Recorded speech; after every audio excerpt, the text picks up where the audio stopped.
Hello friends, இன்றைக்கி என்ன சாப்பாடு எங்கள் வீட்டிலன்னு பார்க்கலாமா? இங்கே பாருங்கள், சுட சுட சாதம், வெங்காயம், பூண்டு, தக்காளி போட்டு பருப்பு தான் கடைஞ்சி வச்சுருக்கிறேன்.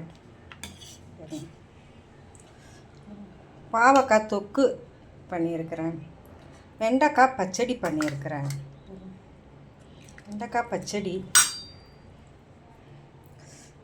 சிக்கன் கிரேவி மாதிரி பண்ணியிருக்கிறேன். Chicken gravy. இதுதான் ஃப்ரெண்ட்ஸ் இன்றைய சாப்பாடு எங்கள் வீட்டில். வாங்க எல்லாரும் சேர்ந்து சாப்பிட்லாம்.